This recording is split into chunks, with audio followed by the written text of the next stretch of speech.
Kubernetes start करतोय आपण. इथून माग म्हणजे मी सांगितलेलं आहे की बेसिक्स काय कुबरनेटिसचं, तरी पण परत सांगतो. अं, दोन तीन म्हणजे अगोदर प्रिरिक्विजिट्स माहीत पाहिजे तुम्हाला की कुबरनेटिस का यूज करतोय, डॉकर आणि कुबरनेटिसमध्ये काय डिफरन्स आहे. तर सगळ्यात पहिल्यांदा, what is difference between Docker and Kubernetes हे एक माहिती पाहिजे. व्हॉट इज कुबरनेटिस आहे ना, कंटेनर मॅनेजमेंट टूल आहे. डॉकर हे कंटेनर क्रिएट करते, कंटेनर क्रिएशन टूल आहे. तर कंटेनर मॅनेजमेंट आणि कंटेनर ऑर्केस्ट्रेशन मध्ये काय डिफरन्स आहे.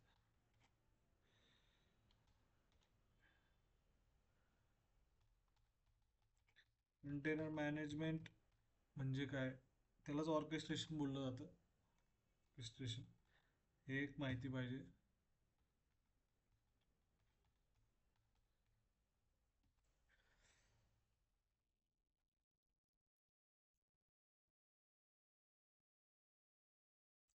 डॉकर आहे ना, डॉकर काय होतं की जेव्हा डॉकर आलं म्हणजे 2010च्या आधी, तेव्हा डॉकरने स्वतःच टूल प्रोव्हाइड केलं होतं म्हणजे कंटेनर्स मॅनेज करण्यासाठी. जेव्हा आपण एखादं ॲप्लिकेशन इथे कंटेनर्सवर डिप्लॉय करतोय, तेव्हा डॉकर सॉम नावाचं टूल म्हणजे अजून पण आहे ते, पण ते आउटडेटेड आहे, सध्या कोणी यूज करत नाही. डॉकर सॉम हे ऑर्केस्ट्रेशन टूल प्रोव्हाइड केलं होतं डॉकरने. पण 2014 मध्ये गुगलने एक इंटरनल सिस्टीम डेव्हलप केली होती, त्याचं नाव होतं बॉर्ग, BORG. तर ती कशासाठी केली होती की थाउजंड्स ऑफ कंटेनर्स त्यांनी डिप्लॉय केले होते आणि ते मॅनेज करणं त्यांना खूप अवघड जात होतं. मग त्यांनी बॉर्ग नावाचा प्रोजेक्ट केला होता. ते बॉर्गचंच पुढं डेव्हलप होऊन इव्हॉल्युशन होऊन कुबरनेटिस क्रिएट झाले. म्हणजे याचं 2014 मध्ये गुगलने कुबरनेटिस इंट्रोड्यूस केलं.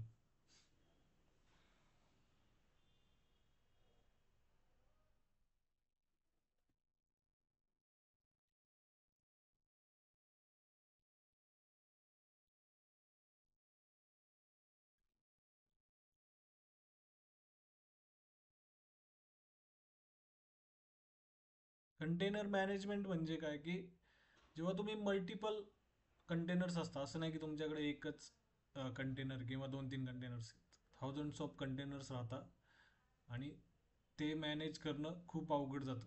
अशा वेळेस एखादं कंटेनर मॅनेजमेंट टूल ची गरज पडते आपल्याला. तर ते सध्या पॉप्युलर टूल आहे ते कुबरनेटिस आहे.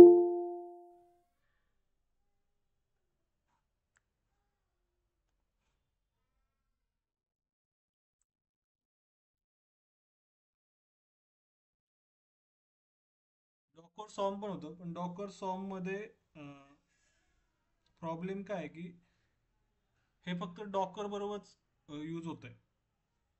म्हणजे कंटेनर्स क्रिएट करण्यासाठी जेव्हा तुम्ही डॉकर, आता सध्या डॉकरच यूज करताय, पण असे मल्टिपल टूल्स आहेत. कुबरनेटिस मध्ये त्याला कंटेनर रन टाइम बोललं जातं. तर ते मल्टिपल ऑप्शन प्रोव्हाइड करतं कुबरनेटिस. ही थेरी आहे म्हणजे सुरुवातीला, पण ती मी अगोदरच घेतली, त्यामुळे तुम्ही ते मागचे लेक्चर पाहू शकता. आणि अजून एक मी त्याच्यात सांगितलं होतं की मोनोलिथिक आर्किटेक्चर आणि मायक्रो सर्व्हिसेस मध्ये काय डिफरन्स.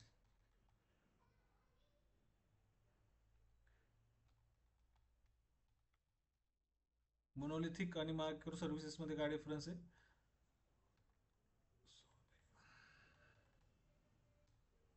हा एक इंटरव्ह्यू क्वेश्चन म्हणजे जनरली विचारतात. जर डॉकर सॉम आणि कुबरनेटिस मध्ये काय डिफरन्स आहे, हा आता कुणी म्हणजे एवढा विचारत नाही, पण विचारू शकतात तुम्हाला पण. पण मोनोलिथिक आर्किटेक्चर आणि मायक्रो सर्व्हिसेस आर्किटेक्चर, कारण का सगळेजण आता मायक्रो सर्व्हिसेस कडे जायला चाललेत, म्हणजे आपण चाललोय. तर ते सगळ्यांना माहिती पाहिजे. जेव्हा तुम्ही कंटेनर्स यूज करताय तर त्याचं मेन पर्पजच आहे की जेव्हा तुम्ही मायक्रो सर्व्हिसेस आर्किटेक्चर फॉलो करताय. मोनोलिथिक सिंपल भाषेत सांगायचं झालं की मोनोलिथिक म्हणजे काय, की आता सपोज आपण मोनोलिथिक यूज करायला गेलो तर एकच कंटेनरवर सगळे आपले ॲप्लिकेशन कोड, सगळ्या सर्व्हिसेस. फ्लिपकार्ट ॲप्लिकेशन घेतलं तर अ, जसं की त्याच्यात मोबाईलचं वेगळं सेक्शन आहे, ग्रोसरीचं वेगळं सेक्शन आहे, परत फॅशनचं वेगळं सेक्शन आहे. तर ते सगळं एकाच म्हणजे सिंगल ॲप्लिकेशन कोडमध्ये लिहिलेलं आहे. त्याला मोनोलिथिक बोललं जातं आणि डिप्लॉय केलं आहे.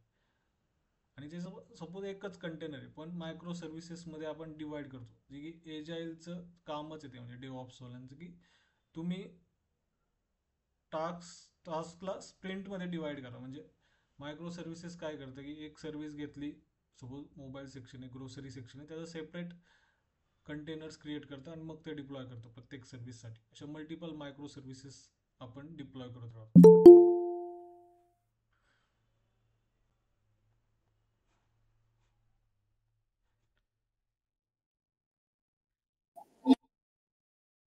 मोनोलिथिक आणि मायक्रो सर्व्हिसेस समजले ना सगळ्यांना, म्हणजे हे एकदम बेसिक आहे, सगळ्यांना माहिती व्हावं.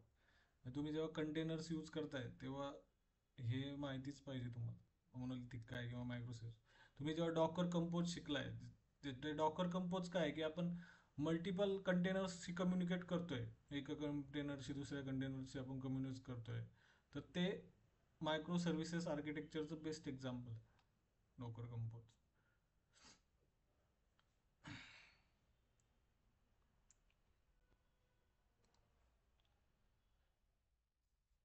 हॅलो. हॅलो. हा बोला ना. हां सर, योगेश बोलतो सर मी. बोल. मोनोलिथिक आर्किटेक्चरमध्ये सर एकच कंटेनर सगळं मॅनेज करतो का पूर्ण? म्हणजे हा म्हणजे कंटेनर्सच असं नाही, मी एक्झाम्पल दिलं. पण तुम्ही एकच काय करता की एकदाच हां, सगळं पूर्ण, सिंगलच असते ते. येस, एकदाच सगळं ॲप्लिकेशन कोड लिहिता हं. आणि एकदाच डिप्लॉय करता. मायक्रो सर्व्हिसेसमध्ये आपण डिवाइड केले राहतात सर्व्हिसेस छोटे छोटे पार्ट्समध्ये. मग त्यात जसं जसं आपण आपलं वर्क होतंय तसं तसं ते आपण डिप्लॉय करत जातो त्या त्या सर्व्हिसेस. सिंगल सर्व्हिस डिप्लॉय होते याच्यामध्ये येस, मोनोलिथिकमध्ये, आणि येस, याच्यामध्ये मल्टिपल होतात. येस. ओके. म्हणजे त्याचं नावच आहे की मायक्रो सर्व्हिसेस, म्हणजे तुम्ही मायक्रो लेवलमध्ये डिवाइड करताय, छोटे छोटे छोटे, आणि मग त्याला डिप्लॉय करताय, त्या मायक्रो सर्व्हिसेस. मोनोलिथिक हे पूर्वी व्हायचं, की मोनोलिथिकमध्ये काय व्हायचं की अं, आपण बिल्ड केलंय, ॲप्लिकेशन बनवलंय, तुम्ही मॅवेन शिकला जात, पूर्ण पॅकेजिंग केलंय, एकच वॉर फाईल केली बिल्ड आणि ती टॉम कॅटवर डिप्लॉय केली. तर हे मोनोलिथिकचं एक्झाम्पल आहे. म्हणजे पूर्वी व्हायचं असं, की जर एक स्मॉल स्केल ॲप्लिकेशन असेल तर. पण आता नाही होत ते.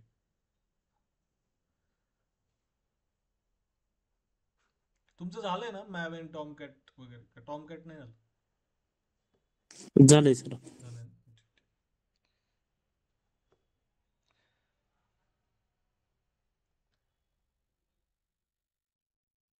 हळूहळू तुम्हाला समजेल कुबरनेटिस म्हणजे काय आहे काय नाही. पण डॉकर सॉर्म आणि कुबरनेटिस मध्ये बेसिक डिफरन्स हाच आहे की डॉकर सॉर्म मध्ये ऑटो स्केलिंग अवेलेबल नाहीये. म्हणजे ऑटो स्केलिंगचा ऑप्शन नाहीये, जो की खूप इम्पॉर्टंट फीचर आहे कुबरनेटिसचं.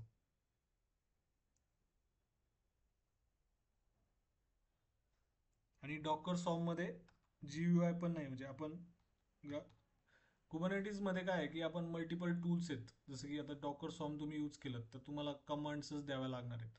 पण तुम्ही कुबरनेटिस जर यूज करत असाल तर तिथं अदर टूल्सशी इंटिग्रेट करण्याचा ऑप्शन असतो, की तुम्ही एक डॅशबोर्ड क्रिएट करू शकता, जसं तुम्ही आता इथं करताय आपण. UI दिसते तुम्हाला, तिथून तुम्ही पॉड्सला मॅनेज करू शकता. म्हणजे पॉड्स म्हणजेच कंटेनर आहे. हळूहळू तुम्हाला समजेल की व्हॉट इज पॉड्स जेव्हा मी एक पॉड डिप्लॉय करेल, ॲप्लिकेशन डिप्लॉय करेल. जास्त म्हणजे हे ना करू. फक्त एवढंच समजा की डॉकर काय कंटेनर क्रिएट करते, कुबरनेटिस काय कंटेनर मॅनेज करते. कंटेनर मॅनेजमेंट म्हणजे काय की एकच ॲप्लिकेशन आहे आणि एकच कंटेनर आहे असं नसतं. तेव्हा तुम्ही एका मल्टिपल कंटेनर्स यूज करताय, तेव्हा तुम्हाला ते मॅनेजमेंट टास्क खूप हेक्टिक होऊन जातो. तेव्हा तुम्ही एखाद्या टूलची आवश्यकता पडते तुम्हाला, जे की कुबरनेटिस सॉल्व्ह करतं तुमचं ते प्रॉब्लेम. डॉकर सॉर्मचे बेनिफिट्स काय काय आहेत की म्हणजे कुबरनेटिसचे बेनिफिट्स काय काय डॉकर सॉर्मच्यावर की ऑटो स्केलिंग आहे, GUI आहे, कुबरनेटिस मल्टिपल टूल्स सपोर्ट करत आहे, जसं की रॉकेट एक आहे, कंटेनर डी एक आहे. हे कंटेनर क्रिएशन टूल आहे, म्हणजे रॉकेट झालं, अं, इथं लिहितो मी कंटेनर डी. म्हणजे आपल्याला फक्त खूप डॉकरच माहिती आहे, पण हे पण आहे. म्हणजे तुम्हाला डॉकर आलं ना, हे काय एवढे सोपे आहेत नाही, फक्त सेमच कमांड्स वगैरे. कंटेनर डी हे container creation tool, Kubernetes multiple tools support करतं. आणि हे गुगलने क्रिएट केलंय आता, CNCF कडे, म्हणजे हा project cloud native foundation, cloud native and computing foundation. हे म्हणजे बेसिक आहे, हे कुणी विचारत नाही आता.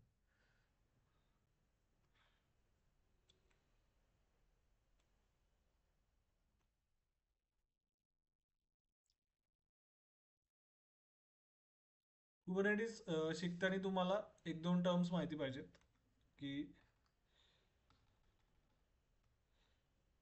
क्लस्टर काय, क्लस्टर व्हॉट इज क्लस्टर, अजून नोड्स काय, पॉड आणि कंटेनर्स. कंटेनर्स तर माहितीच आहे तुम्हाला. पॉड म्हणजे आता आपण कंटेनर्स बोलत होतो, पण कुबरनेटिस मध्ये पॉड बोलतो, एवढंच बेसिक डिफरन्स. आणि आपल्याला आर्किटेक्चर एक पाहायचंय, हे ऑलरेडी सांगितलंय मी, पण तरी पण सांगून देतो. इन्स्टॉलेशन पाहायचं.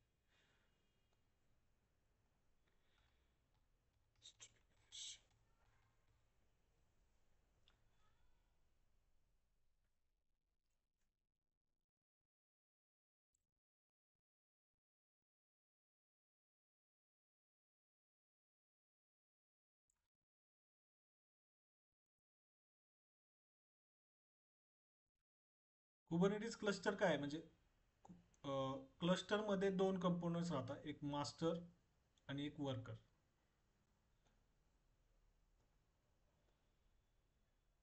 मास्टर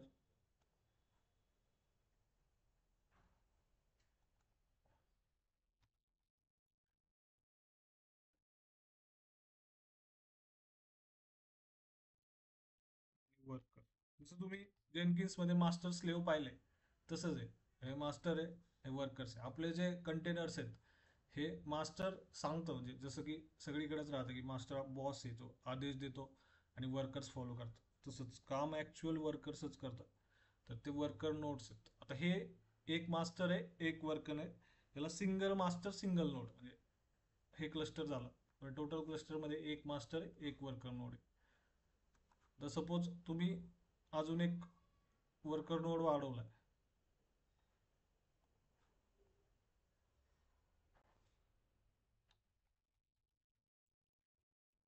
तर हे single master multiple node architecture आहे.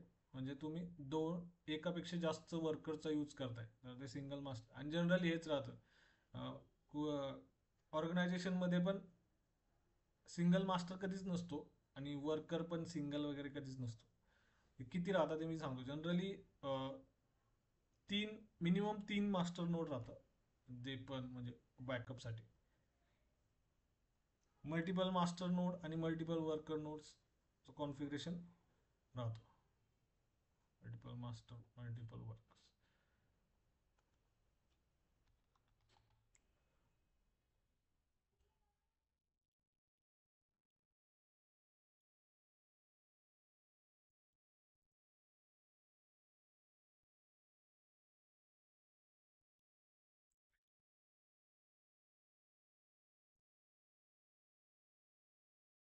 आपण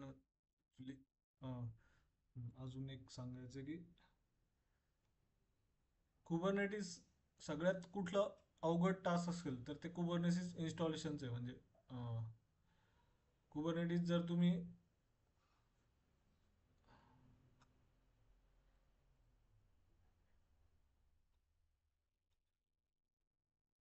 कुबरनेटिस क्लस्टर कंपोनंट्स आहेत, कंट्रोल नोड, हे मी सांगितलं, म्हणजे ऑलरेडी मागं लेक्चर घेतलं होतं त्याच्यात, परत सांगतो थोड्या वेळाने. हां, कुबरनेटिस क्लस्टर सेटअप म्हणजे मास्टर नोड्स हे क्लस्टरचा पार्ट आहे ओव्हरऑल कुबरनेटिस, त्याला कुबरनेटिस क्लस्टर बोललं जातं. हे मिनिक्यूब हे कोणी वापरत नाही ऑर्गनायझेशनमध्ये. सिंगल नोड क्लस्टर आहे, लक्षात ठेवा. हे फक्त प्रॅक्टिससाठी यूज करतो आपण. म्हणजे कुबरनेटिस दिले. क्युबेडियम हे सेल्फ मॅनेज क्लस्टर आहे. हे सगळ्यात अवघड टास्क आहे. म्हणजे आपणच सगळ्यासाठी रिस्पॉन्सिबल राहतो. का तर बेसिक सेटअप पासून सगळं आपल्याला पाहावं लागतं. आणि प्रोव्हायडर मॅनेज क्लस्टर म्हणजे जसं की क्लाउड प्रोव्हायडर ने मॅनेज केलेलं राहतं. आपल्याला फक्त कमांड्स द्यायचे राहतात की किती नोड्स हवेत, किती मास्टर हवेत. ते ऑलरेडी सगळ्या गोष्टी पाहून घेतं. तर रेडीमेड क्लस्टर आहे. आणि provider will take care of everything. Provider म्हणजे कोण कोण आहे? अझूर झालं, AWS झालं, आणि जी गुगल क्लाउड प्रोव्हायडर झालं. त्यांचं नाव काय? AWS आहे. तर आपण आता EKS पाहणार आहे, इलेस्टिक कुबरनेटिस सर्व्हिस. मध्ये अजूर कुबरनेटिस सर्व्हिस, आणि GCP आहे गुगल कुबरनेटिस इंजिन बोललं जातं. आणि सगळ्यात जास्त चार्जेस यालाच लागतात. म्हणजे provider manage cluster are chargeable.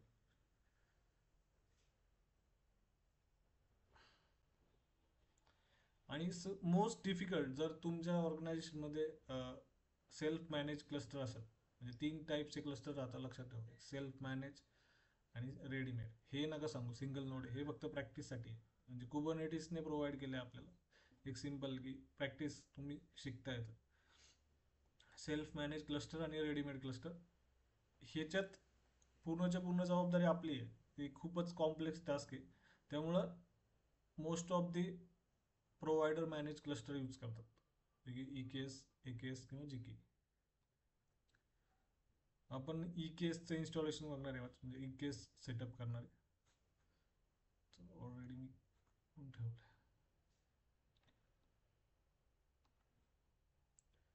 सुरुवातीला एक EKS मॅनेजमेंट होस्ट क्रिएट करायचं. म्हणजे काय करायचं की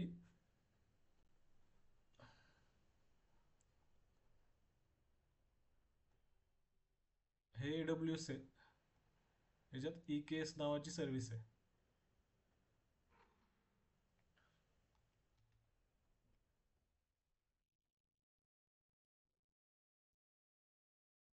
होस्ट काय करतो की हे होस्ट एनिथिंग असू शकतो, तुमचा EC2 पण असू शकतो किंवा काही पण लोकल होस्ट पण असू शकतो.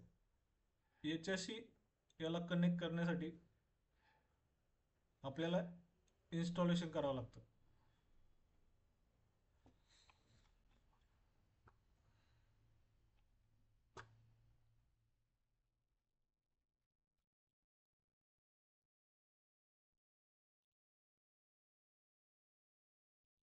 EKSशी कनेक्ट करण्यासाठी एक आपण EC2 लिनक्स मशीन लॉन्च केली आहे, आणि त्याच्याद्वारे आपण ह्या EKS क्लस्टरशी कनेक्ट करणार आहे, आणि त्याचद्वारे सगळं ऑपरेशन करणार आहे. तर याला होस्ट बोललं जातं.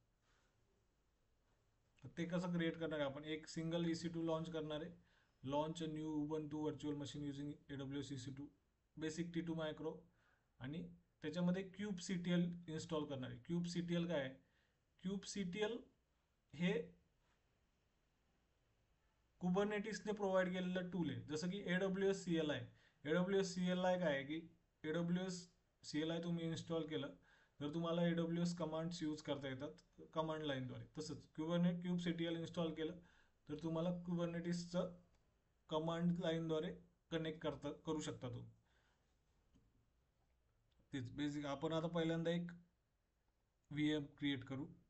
तुम्ही काही पण घेऊ शकता, म्हणजे उबंटू किंवा Amazon लिनक्स पण घेऊ शकता.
कमांड्स काय म्हणजे तुम्ही फक्त कॉपी पेस्ट करा.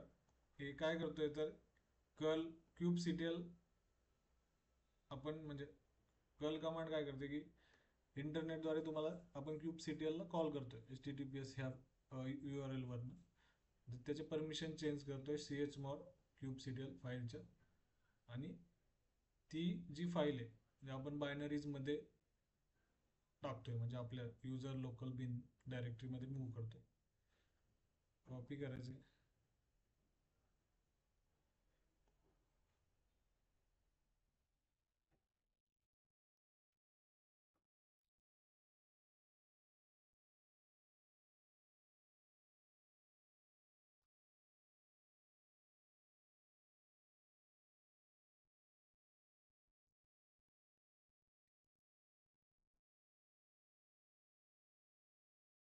क्यूब सीटीएल इन्स्टॉल होत आहे.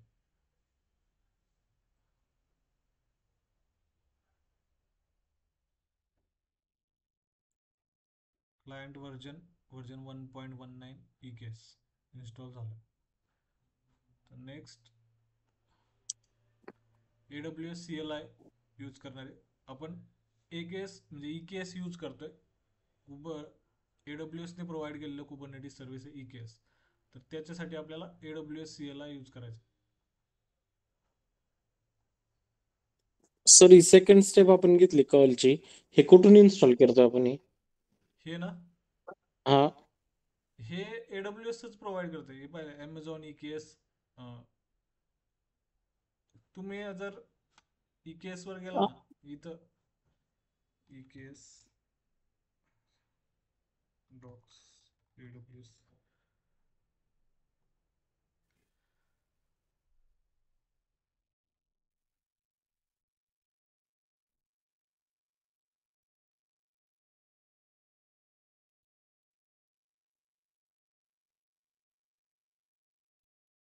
क्यूब सीटीएल ची स्टेप आहे ना तर तुम्ही मल्टिपल कुबरनेटिस पण प्रोव्हाइड करते आणि इथं प्रोव्हाइड केलेली नाही आय थिंक. पण ते इथे डायरेक्ट त्यांनी कमांड दिली की EKS CTL क्लस्टर मॅनेज. पण ही केव्हा यूज करतो आपण म्हणजे AWS CLI आणि EKS की हे ऍक्च्युली कॉपी होतंय का बघतो मी लिंक. आणि Amazonनेच प्रोव्हाइड केलेले आय थिंक म्हणजे हे तुम्हाला मी प्रोव्हाइड करतो पण मी कुबरनेटिसचं डॉक्स आहेत त्याच्यामध्ये पण असणार आहे. ते मी ॲक्च्युली कधी इन्स्टॉल नाही केलं. तुम्ही पण करणार नाही इन्स्टॉलेशन ऑर्गनायझेशनमध्ये. पण हे मॅन्डेटरी आहे म्हणजे सगळ्यांना माहिती पाहिजे की क्यूब सीटीएलचा रोल काय म्हणजे कुबरनेटिसशी आपण कनेक्ट करण्यासाठी क्यूब सीटीएल आधी इन्स्टॉल असलं पाहिजे तुमच्या सिस्टीमवर. ते प्री रिक्विजिट आहे. ही लिंक ॲक्च्युली ऑलरेडी होती माझ्याकडे म्हणजे प्रोव्हाइड मी म्हणजे मागच्या बॅचला घेतली होती तेव्हा. म्हणजे कुबरनेटिसवर राहते म्हणजे कुबरनेटिस डॉक्सवर. AWS CLI का यूज करतोय जर तुम्ही दुसरं कोणता होस्ट यूज करत असाल किंवा AWS सोडून तर ते मॅन्डेटरी आहे. आणि AWS जर यूज केलं तर आता म्हणजे AWS CLI इन्स्टॉल पहिलं काय व्हायचं की ऑलरेडी इन्स्टॉल होऊन यायचं VMsवर. पण आता आपल्याला मॅन्डेटरी केले त्यांनी की तुम्हाला इन्स्टॉल करावं लागतं. तसंच इथं पण आपण हेच केले. कर्ल AWS CLI वर घेतले त्या URL वरनं आणि अनझिप केले बस.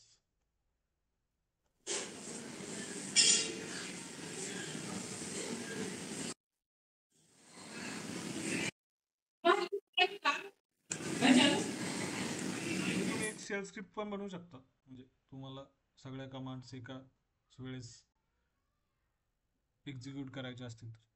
म्हणजे काय करायचं की सगळ्या कमांड्स एका फाईलमध्ये कॉपी करायच्या आणि फाईल एक्झिक्यूट करायची.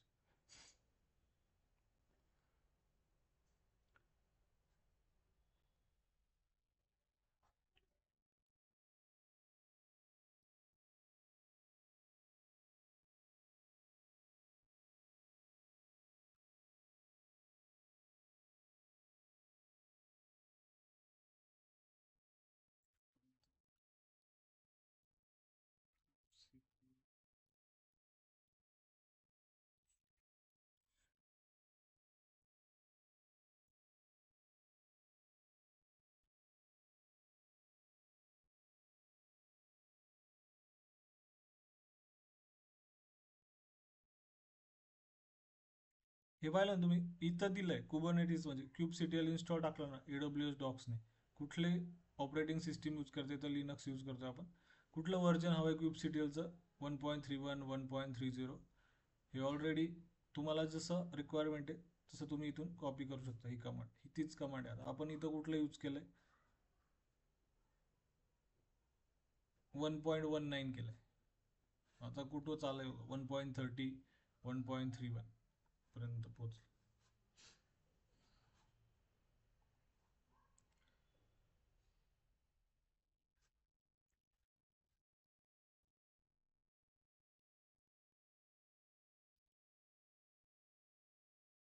AWS CLI काय काय इन्स्टॉल केलं? सगळ्यांदा क्यूबसीटीएल इन्स्टॉल केलंय, AWS CLI इन्स्टॉल केलंय, EKSCTL इन्स्टॉल केलंय.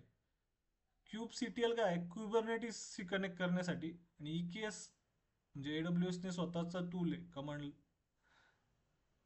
EKSCTL बोललं जातं. म्हणजे एवढं काय कन्फ्यूज नका हो की काय आहे काय. जस्ट लक्षात ठेवा की EKS यूज करण्यासाठी EKSCTL जे कमांडद्वारे, आणि एक क्युबरनेटिसने मॅन्डेटरी केले की क्यूबसीटीएल इन्स्टॉल हवं सिस्टीममध्ये.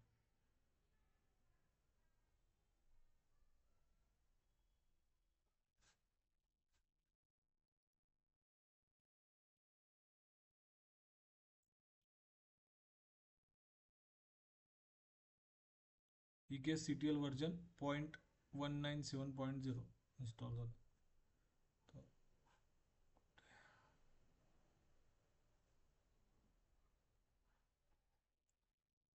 आता ही तुम्हाला इम्पॉर्टंट स्टेप आहे की एक IAM रोल क्रिएट करायचा आहे, आणि तो जो IAM रोल आहे तो आपण एक EC2 इन्स्टन्स लॉन्च केले त्याला अटॅच करायचा आहे.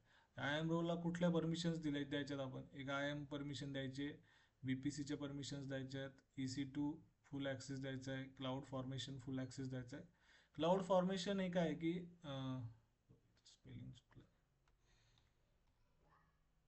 जसं टेराफॉर्म आहे. टेराफॉर्म काय करतं की इन्फ्रास्ट्रक्चर क्रिएट करतं कोडद्वारे. इन्फ्रास्ट्रक्चर मॅनेजमेंट टूल येते. टेराफॉर्म सगळ्या क्लाउड प्रोव्हायडरला सपोर्ट करतं, AWS, Azure, GCP. पण क्लाउड फॉर्मेशन हे AWSचंच टूल आहे की ते फक्त AWS क्लाउडलाच सपोर्ट करतं. AWSने स्वतःच क्लाउड फॉर्मेशन, त्याच्या नावाचंच आहे क्लाउड आणि फॉर्मेशन. कशाद्वारे? आपण कोड लिहितोय, ह्या परमिशन्स द्यायच्यात तुम्हाला.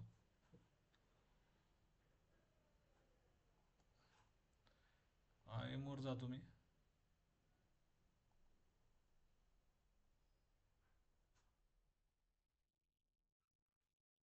Create role.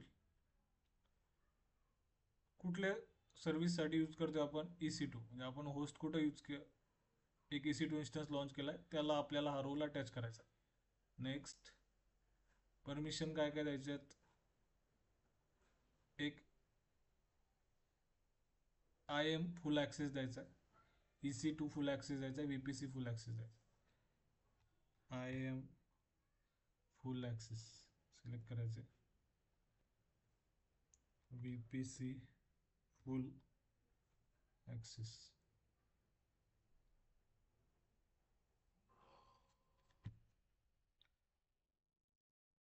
EC2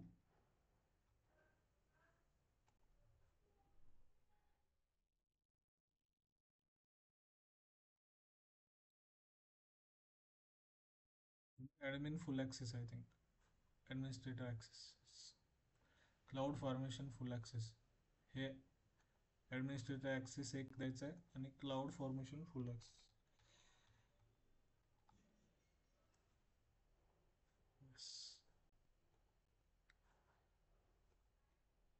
EKS role 1.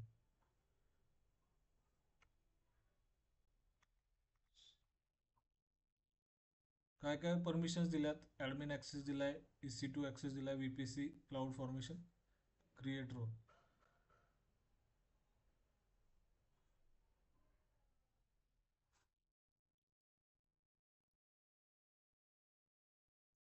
EC2 इन्स्टन्सवर जायचं आहे, actions, security, modify IAM role. इथून जो तुम्ही रोल क्रिएट केला EKSR1, update I am role म्हणून.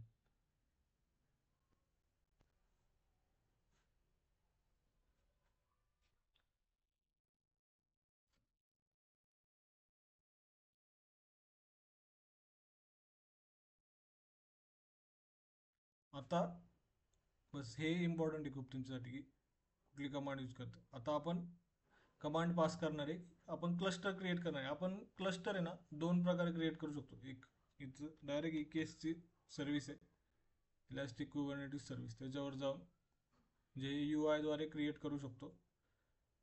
क्रिएट क्लस्टर पाहिलं तुम्ही, elastic Kubernetes service, Amazon elastic Kubernetes service create cluster. आणि इथे क्लस्टरचं नाव आहे, कुठलं व्हर्जन हवं आहे तुम्हाला, VPC कुठल्या VPC मध्ये क्रिएट करायचे, हे सगळं दिलंय. हे खूप कॉम्प्लेक्स होऊन जातं. आपण कमांड CLIचा यूज करणार आहे, त्याच्यासाठीच आपण EKSCTL इन्स्टॉल केलंय आधी. EKSCTL आपल्याला कमांड पास करायची. कुठली command? EKSCTL create cluster create करतोय. क्लस्टरचं नाव द्यायचे, cluster name, region, region name, node type. Node type म्हणजे कुठला इन्स्टन्स हवाय तुम्हाला, म्हणजे T2 मायक्रो, T2 मीडियम हा इथं प्रोव्हाइड करायचा आहे. मी तुम्हाला सांगितलं होतं की मल्टिपल मास्टर्स आणि मल्टिपल वर्कर नोड राहतात. तर नोड्स किती पाहिजे? मिनिमम 2 पाहिजे. मॅक्सिमम किती पाहिजे तुम्ही इथं स्पेसिफाय करू शकता, 2 पाहिजे. आणि एक अवेलेबिलिटी झोन, कुठल्या अवेलेबिलिटी झोनमध्ये तुमचा क्लस्टर पाहिजे. आता ही EKSCTL क्लस्टर, आता ही कमांड दिली मी, EKSCTL क्रिएट क्लस्टर. माझ्या क्लस्टरचं नाव काय? S2 cluster. रिजन कुठला आहे? US ईस्ट 1 आहे. तुम्ही चेंज पण करू शकतो, AP south 1, T2 medium. T2 मीडियमच ठेवा, T2 मायक्रोवर वर्क करत नाही रे. आणि झोन्स AP साऊथ 1A आणि 1B.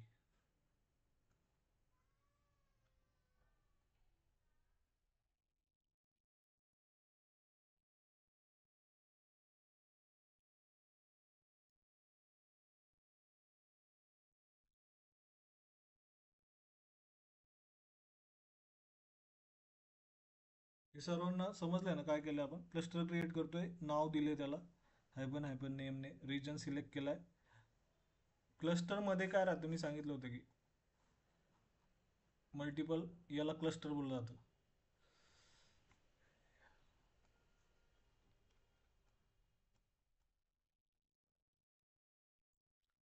मास्टर प्लस वर्कर म्हणजे सगळं ओव्हरऑल जे कुबरनेटिस आहे त्याला क्लस्टर बोललं जातं, की मल्टिपल मास्टर्स येतात, मल्टिपल वर्कर्स येतात. आता आपल्याला किती नोड्स हवेत ते तिथं स्पेसिफाय करायचं आहे, की मॅक्सिमम किती आहे, मिनिमम किती आहे, आणि कुठल्या टाईपचे नोड हवेत. AP साऊथ 1A आणि झोन कुठले, बस. बाकी हिट करायचे.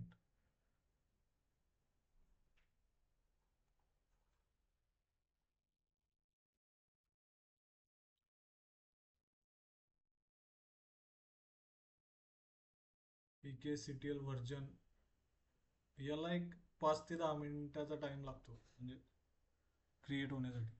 हे जर तुम्ही सेल्फ मॅनेज क्लस्टर असेल, म्हणजे सगळे तुम्ही इन्स्टॉल करताय स्वतःहून क्युबेडियम, तर ते जनरली त्याला 10 ते 15 दिवस लागतात, इतकं कॉम्प्लेक्स आहे ते. त्यामुळं तुम्हाला जर विचारलं की तुम्ही कुठलं तुमच्याकडे सेल्फ मॅनेज होतं की प्रोव्हायडर क्लाउड प्रोव्हायडर मॅनेज होतं, तर EKS यूज करत होतो असं सांगायचं. आणि कसं क्रिएट केलं होतं, तर या स्टेप्स सांगायच्या की आम्ही कमांड लाईनचा यूज केला होता, किंवा इन केस तुम्ही टेराफॉर्म शिकलात तर टेराफॉर्मद्वारे क्रिएट केलं होतं.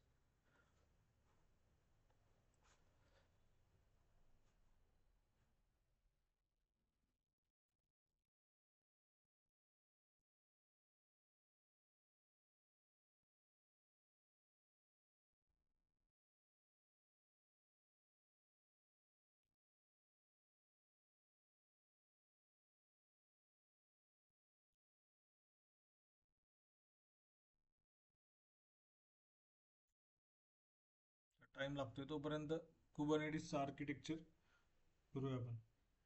कुबरनेटिसमध्ये मल्टिपल मास्टर.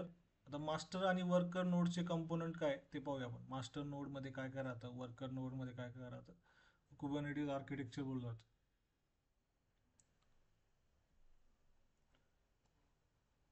सपोज हे मास्टर नोड आहे.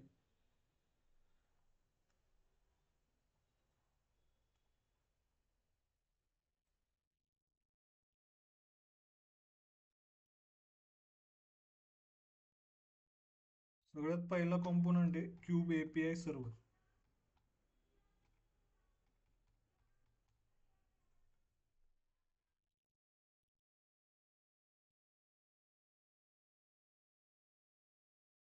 क्यूब एपीआय सर्व्हर काय करतं की रिसेप्शनिस्टचं काम करतं. म्हणजे रिसेप्शनिस्ट काय करते की कोणी पण सगळ्यात आधी कोणी आलं तर रिसेप्शनिस्टकडे जातं. तर तेच आधी कुठली रिक्वेस्ट आली किंवा आधी तुम्ही युजर आहे,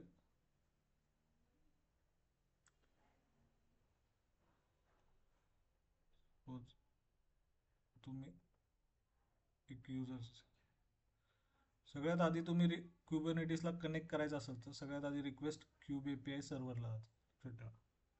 तर रिसेप्शनिस्टचं काम करतं. त्याच्यानंतर 3 कंपोनंट येतात. एक आहे कंट्रोलर मॅनेजर म्हणून, दुसरं ETCD, तिसरं cube scheduler. ETCD controller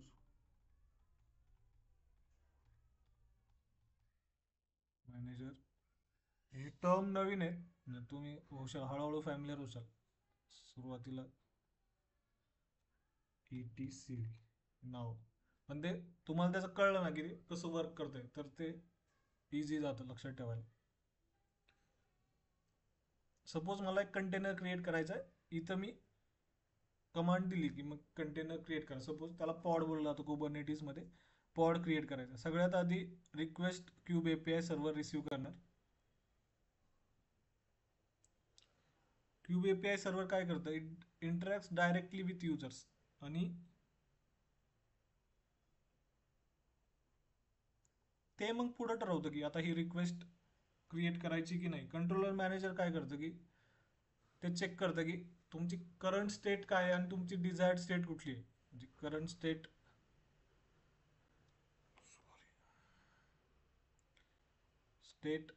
state of the cluster, current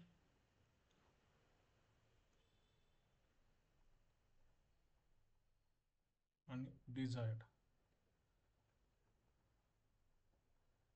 याच्यात काय डिफरन्स आहे. सपोज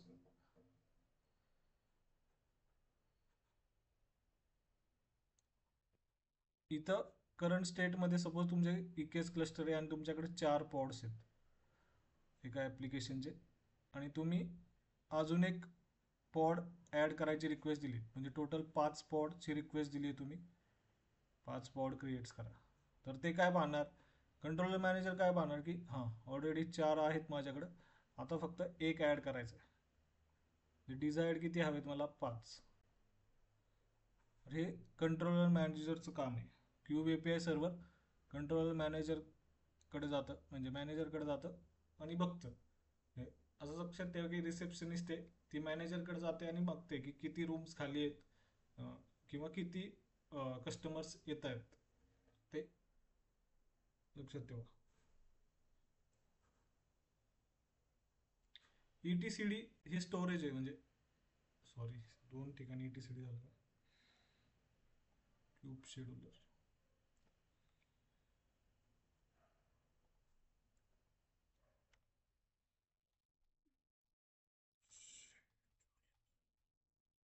हे नावातच आहे शेड्यूलर. शेड्यूलर हे ऍक्च्युअल ऍक्शन घेतं लक्षात ठेवा. म्हणजे आता एक पॉड क्रिएट करायचा एक्स्ट्रा, तर ते कोण करणार, शेड्यूलर करणार. ह्या सगळ्याचं करंट स्टेट आहे ही 4 पॉड आहे. हा डेटा कुठं स्टोअर राहणार तर ETCD मध्ये स्टोअर राहणार. ETCD ऍक्च्युअली काइंड ऑफ डेटाबेसचं काम करतं. हे तुमचे काय कॉन्फिगरेशन्स आहेत, किती सगळं स्टेट स्टोअर करून ठेवतं. तर ते ETCD वर्करचं हे मास्टर नोडचे कंपोनंट आहे, लक्षात ठेवा. सगळेजण क्यूब API सर्व्हरशीच इंटरॅक्ट करते. API server cube schedule.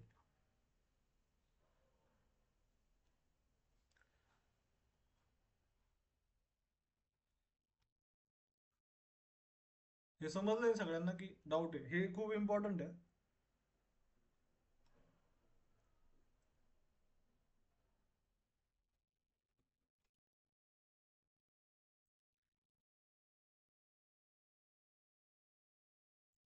Simple आहे. एक रिक्वेस्ट आली API सर्व्हरकडे जाणार, म्हणजे रिसेप्शनिस्टकडे जाणार, इथं मी आर लिहितो.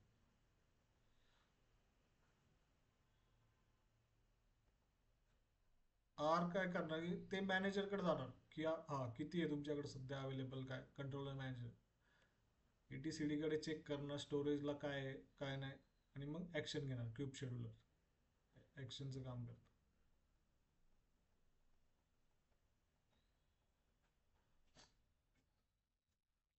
हे मास्टर नोडचं काम आहे. म्हणजे ऍक्शन कुणाकडे द्यायची आहे तर वर्कर नोडला सांगणार ते क्यूब शेड्यूलर कुणाला असाइन करायचे, कोणत्या वर्करला काम असाइन करायचे. तर ते वर्कर नोड्सचे कंपोनंट्स आहेत. सपोज मल्टिपल वर्कर नोड्स असतील तर कुठल्या वर्करला कोणतं काम द्यायचंय शेड्यूलर ठरवतो. अजून एक वर्कर नोड.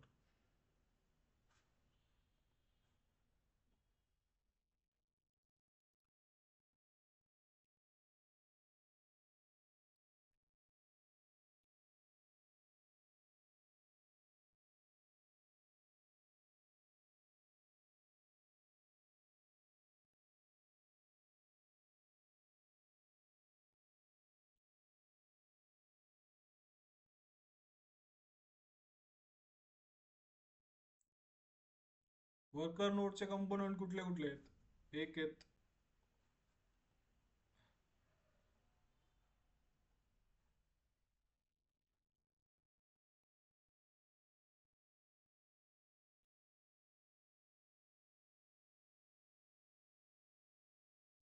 एक तर कुठलं तरी कंटेनर क्रिएशनचं टूल तुम्हाला आधीच इन्स्टॉल करावं लागतं तुमच्या सिस्टीम मध्ये.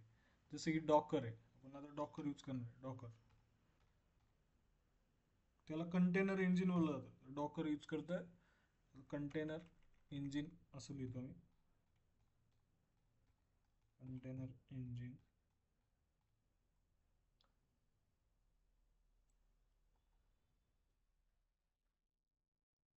क्यूबलेट आणि क्यूब प्रॉक्सी. हेच म्हणजे फक्त टर्म लक्षात ठेवा आणि काय काम करते एवढं लक्षात ठेवा. बाकी जास्त डिटेलमध्ये जायची गरज नाही. प्रॉक्सी म्हणजे काय? नेटवर्किंगचं काम पाहणं, एवढं लक्षात ठेवा. कुठले IP ॲड्रेस असाइन करायचे आहेत काय, प्रॉक्सीमध्ये जाणं. क्यूबलेट काय करते? क्यूबलेट पॉड इन्फो आहे आपला, तो ETCDला देते. ETCD स्टोरेजचं काम करते. तर हे सगळे स्टोअर कराय क्यूबलेटचं काम आहे की हा ते ETCDला पास करायचं राहतं डेटा. क्यूब शेड्यूलर वरनं रिक्वेस्ट अशा पास होत राहतात. कंटेनर इंजिन शेवटी आपला ॲक्च्युअल काय क्रिएट करायचं आहे, पॉड क्रिएट करायचं. हे सगळे फायनल आउटपुट काय आपलं पॉड. क्यूब प्रॉक्सी काय करतं? IP ॲड्रेसेस वगैरे बघतं, नेटवर्किंगचे कंपोनंट्स. क्यूबलेट हे पॉडची स्टेट आहे ती ETCD मध्ये स्टोअर करून ठेवतं. म्हणजे कुठल्या ॲप्लिकेशनने कुठली इमेज यूज केली आहे हे सगळं. आणि ॲक्च्युअल क्रिएट करायचं काम कंटेनर इंजिन करतं, जे की डॉकर आपण यूज करतोय सध्या. हे नोड 1 आहे सपोज आपला, किंवा वर्कर नोड 1 असं म्हणू शकतो. आणि हे नोड 2 सेमच, त्याच्यात पण सेम आहे. Cube proxy, kubelet, container engine. हे समजलंय ना सगळ्यांना? म्हणजे काय सगळेजण शांत झालेत तेव्हा. हे समजायला पण थोडं कठीण आहे. सर ते परत रिपीट करा नाही का प्रोसेस आता फ्लो? काय करायचंय आपल्याला? पॉड क्रिएट करायचं आहे फायनल आउटपुट. तर मी एक फ्लो सांगतो की कसं पास होतं. सगळ्यात आधी तुम्ही एक कोड लिहिला की, किंवा कमांड पास केली. सपोज पॉड नाही, असं समजा की कंटेनर क्रिएट करायचं आहे. तर डॉकर रन इमेज पण आहे आपल्याकडे. डिलीट करतो.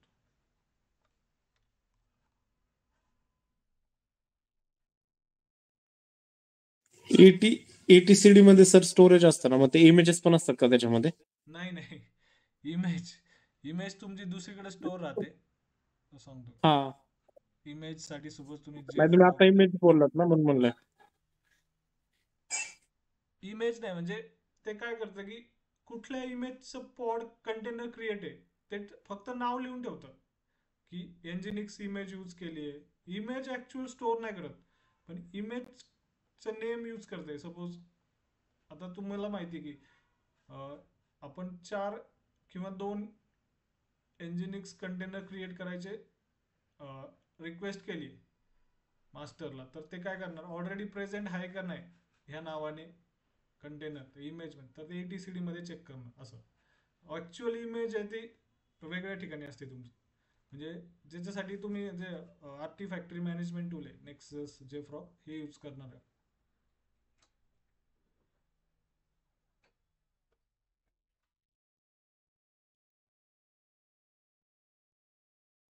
ऍक्च्युअल रिक्वेस्ट कशी जाते, आता सपोज हे JFrog नेक्सस जाऊ द्या, ते म्हणजे सांगतो मी तुम्हाला नंतर. इमेज आहे ऑलरेडी आपल्याकडे, हे इमेज वगैरे क्रिएट करायचं काम काय करायचं, इमेज क्रिएट करायचं काम डॉकरच करतं, म्हणजे जे आधीच केलेलं आहे आपण. सपोज आपल्याला एक कंटेनर क्रिएट करायचा आहे. कन्फ्युजन होते.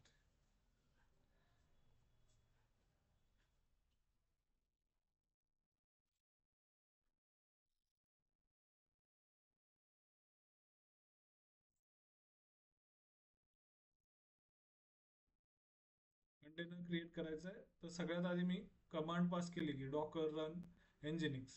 तर सगळ्यात आधी ती कुठं जाणार, API सर्व्हरला जाणार.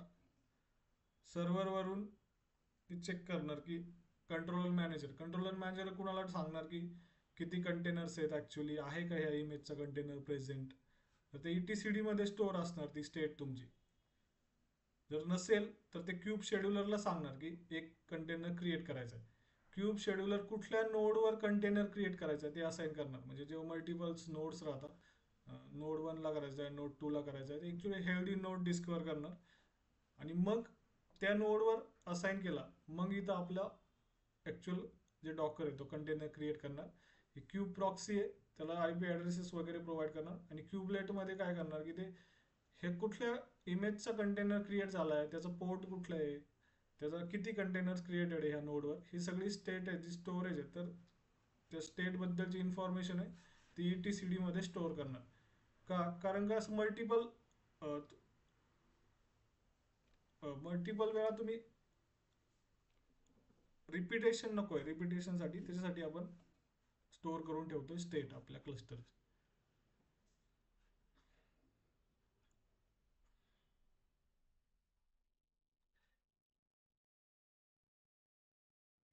क्रिएट झालंय का आपलं क्लस्टर? येस. EKS क्लस्टर कुठल्या नावाने क्रिएट केला आपण, कमांड पास केले S2 क्लस्टर. रिजन कुठलं आहे, मुंबई. T2 मीडियम टाईप्स आहेत. क्लस्टर नोड्स म्हणजे हे EC2 इन्स्टन्सेस राहतात याच्यात. आणि झोन्स म्हणजे AP साऊथ 1A 1B. आता ठीक आहे, ऍक्च्युअल मध्ये क्रिएट झाले का नाही, क्लस्टर्स वर जायचं, EKS वर जायचे, अमेझॉन क्लस्टर्स वर जायचे, रिफ्रेश करायचं. S2 क्लस्टर नावाने क्रिएट झाला, त्याचं व्हर्जन कुठलं आहे 1.30. इथपर्यंत ठीक आहे, म्हणजे इथपर्यंतच पाहू करू आपण आज, बाकीचं उद्या पाहू. हे क्लस्टर क्रिएट करून पहा सगळ्यांनी. अजून पण एक आली की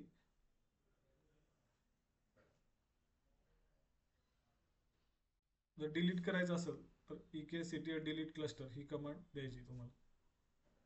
जास्त दिवस ठेवू नका, म्हणजे लगेच डिलीट करून टाका.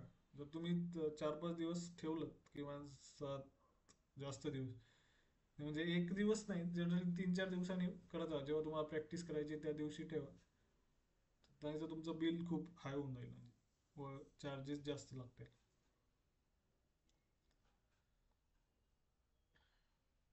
ठीक आहे, चलो.